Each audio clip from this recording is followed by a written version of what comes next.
Régis Chevrinet, merci de m'accorder cette interview pour Necoe TV. Pouvez-vous vous présenter brièvement? Oui, bonjour Corinne, je m'appelle Régis Chevrinet, je suis le dirigeant d'une société qui s'appelle Au Pluriel, qui est une entreprise qui justement développe une offre de service autour de la chaîne graphique. Et donc j'assure aujourd'hui la conduite et le développement de cette entreprise.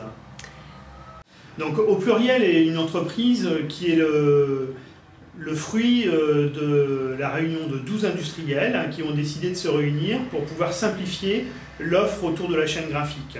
Donc la chaîne graphique est aujourd'hui une offre technologique qui est extrêmement complexe, qui fait appel à vraiment de la haute technologie, de l'informatique, des notions de colorimétrie extrêmement complexes à gérer. Et on s'est aperçu que finalement chaque entreprise développait une offre qui était vraiment parcellaire sur cette chaîne graphique et que pour le commun des mortels, pour les clients, il était très difficile de savoir à quelle entreprise de la chaîne graphique faire appel quand elle avait un besoin.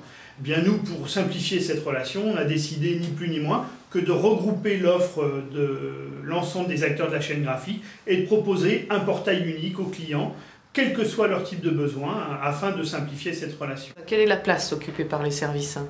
Alors, c'est une entreprise uniquement de services, puisqu'elle n'a absolument aucun outil industriel à sa disposition.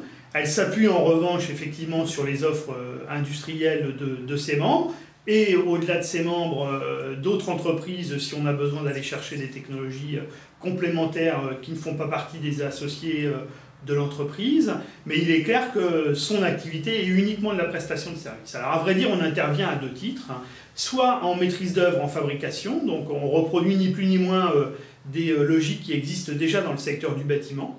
On assure le suivi de fabrication du début à la fin en coordonnant les différents intervenants. Alors ça, c'est la première offre et certainement la plus simple par rapport aux clients.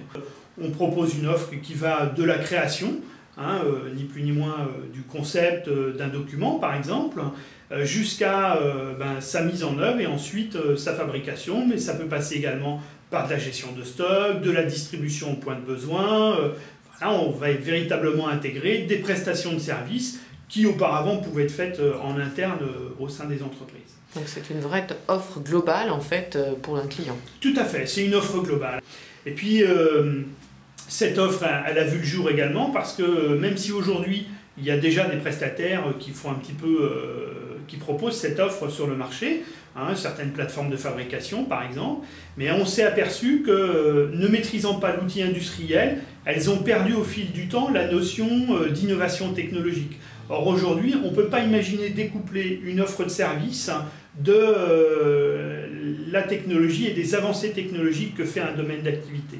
Et là où aussi on propose une vraie différenciation, c'est que cette offre de service, avec l'innovation technologique, elle est aussi directement liée au savoir-faire ancestraux et au savoir-faire traditionnel de l'imprimerie, qui vont permettre aux clients de se différencier en termes d'image, en termes de qualité, et justement de véhiculer une image certainement différente. Ce qui va faire la différence demain entre les acteurs, c'est non plus le produit qui va être proposé, mais c'est également tout le savoir-faire et toute l'ingénierie qu'il va y avoir autour de ces offres. Donc pour moi, dans les années qui viennent, la seule issue possible de développement des entreprises, elle passe par justement une prestation de service apportée aux clients. Avez-vous des problèmes pour on va dire, vendre ce service nouveau, novateur? Oui, alors il est clair qu'on est quand même dans un pays latin qui est habitué à acheter des choses tout à fait concrètes.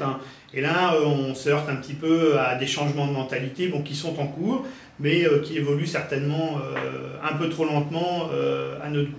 Alors il est clair que culturellement en France, on n'a pas de problème pour acheter des produits, pour acheter des choses physiques. Pour acheter du conseil, c'est déjà un petit peu plus compliqué. Pour autant, nous on y croit puisqu'on a créé Au Pluriel qui est une société qui ne fait que du service, mais le changement de mentalité se fait dans le temps. Necoe, le pôle d'excellence d'innovation par les services, vous en avez entendu parler. Comment vous voyez leur mission? C'est une très bonne initiative parce que, encore une fois, je pense que le développement des activités de demain va se faire par le développement des services.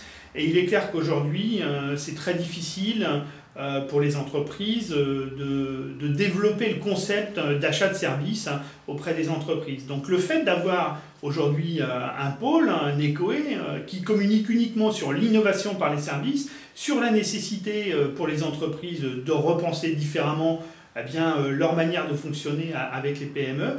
Moi, je trouve que c'est une très bonne initiative et ça permet d'identifier et de communiquer sur un seul thème qui est l'innovation par les services.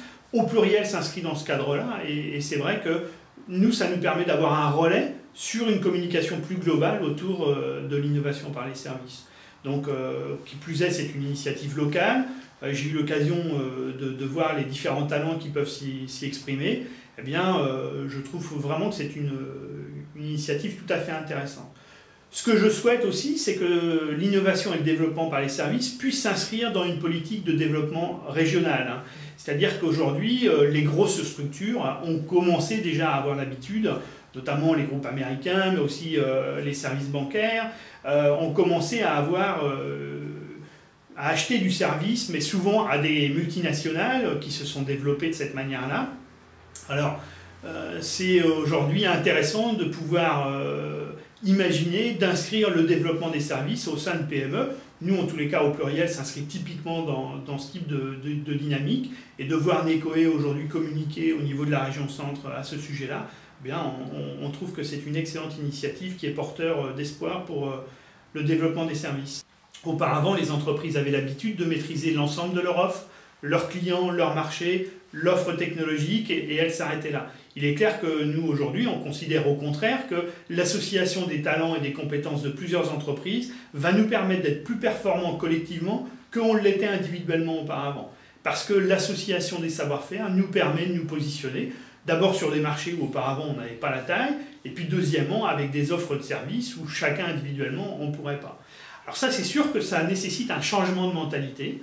Le changement de mentalité, c'est-à-dire avoir un esprit qui permet de travailler en collaboratif.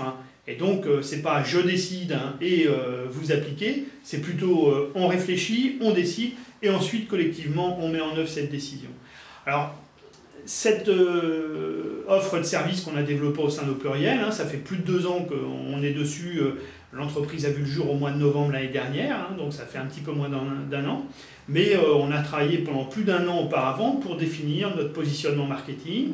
Et puis là où aussi il a fallu définir, on va dire, un cercle fermé dans un premier temps d'entreprises qui participaient à l'aventure, c'est qu'il fallait que les dirigeants aient une vision commune et cette capacité à écouter, à échanger et à travailler en collaboratif. Et là, c'est un changement de mentalité qui est très important, y compris pour les acteurs de la chaîne graphique, parce qu'auparavant, c'est une chaîne qui est très imbriquée, mais pour autant, chacun faisait une partie de son métier. Là, aujourd'hui, on a le relais de 12 entreprises qui, au quotidien, sur le terrain, commercialisent l'offre de Pluriel à leurs clients. Comment vous faites pour travailler avec les 12 entreprises, justement, en mode collaboratif ? Alors la nécessité déjà, c'est que les dirigeants se connaissent. Donc premièrement, on a des réunions régulières, on se voit 1 fois par mois, à raison d'1 journée. Ça nous permet de travailler ensemble sur un certain nombre de sujets, d'apprendre à nous connaître, à nous faire confiance, ça c'est fondamental. Et puis après, il y a une deuxième étape où on commence à associer les collaborateurs des entreprises pour qu'il puisse y avoir une logique d'échange qui se fait. Le premier sujet sur lequel on a travaillé, c'est justement la colorimétrie, puisqu'il y a aujourd'hui des normes colorimétriques qui sont en train d'évoluer. Donc on a refait un programme de formation des collaborateurs qu'on a mis en place. Les premières sessions ont eu lieu au mois de juillet, il y a une deuxième session au mois de septembre, et ça permet d'associer les collaborateurs des entreprises également à ce projet collectif. Donc il y a nécessité à un moment de communiquer sur notre vision des choses, et puis que ce soit au niveau des chefs d'entreprise, mais aussi au niveau des collaborateurs, pour derrière gagner leur adhésion et qu'ils y voient l'intérêt que ça peut présenter pour eux. Donc nous venons de parler de Necoe, parlons un petit peu du salon Servinov du mois de septembre. Vous serez présent à nos côtés ? Alors ça me paraît tout à fait naturel. Le fait de vouloir aujourd'hui communiquer sur l'innovation par les services passe par une communication un peu plus grand public, et il est clair que le salon Servinov est une excellente opportunité pour nous. Donc nous serons présents à cette occasion-là. Au pluriel animera 2 conférences sur les 2 jours où on présentera justement cette offre d'innovation par les services pour la chaîne graphique. Donc je rappelle les dates, le 22 et 23 septembre au centre de conférence à Orléans. Merci d'avoir répondu à toutes nos questions. Voulez-vous ajouter quelque chose pour conclure ? Oui, alors moi j'invite d'abord toutes les entreprises à imaginer de travailler effectivement différemment hein, avec leurs clients. L'innovation par les services, à mon sens, c'est vraiment le moteur du développement. Bon, je pense que nous, on a été assez innovants au sein de cette chaîne graphique en trouvant cette solution collaborative pour fonctionner ensemble. Hein, on change d'état d'esprit, on change de mentalité, puisqu'on passe d'un esprit de concurrent à un esprit collaboratif. Donc ça, c'est vraiment un changement de mentalité. Maintenant, j'invite tous les acteurs, les donneurs d'ordre, et notamment les institutionnels, à aussi regarder différemment aujourd'hui le marché, les offres de services qui peuvent être proposées. Je prendrai un seul exemple. Nous, aujourd'hui, quand on répond sur un appel d'offres, hein, on est obligé de faire une réponse avec les 12 sociétés pour pouvoir nous identifier comme une société à part entière. Parce qu'à partir du moment où la société de service n'a pas l'outil industriel, eh bien, si elle n'a pas l'outil industriel, on peut considérer qu'elle n'est pas aujourd'hui à même de répondre à ce besoin-là. Donc on voit bien la nécessité que les donneurs d'ordre prennent en compte aujourd'hui ces nouvelles offres qui sont proposées par le marché et que les consultations et les entreprises imaginent aussi de fonctionner différemment. Donc voilà, j'invite les donneurs d'ordre à regarder effectivement l'offre de service différemment, puis surtout à penser aux gains que ça peut leur apporter, hein, non seulement en termes de temps économisé chez eux par rapport à la gestion, mais aussi de s'appuyer sur des professionnels qui vont pouvoir leur apporter une vraie vision des choses, une innovation qu'elles n'auraient pas la capacité à aller chercher sur le marché. Voilà, donc penser service, penser innovation, hein, c'est aller chercher justement les compétences là où elles sont dans les entreprises. Et Necoe, à mon sens, est un excellent portail pour trouver aujourd'hui les différents acteurs qui vont se développer dans cette offre. Ben, merci beaucoup et puis à bientôt. Merci à vous. Au revoir.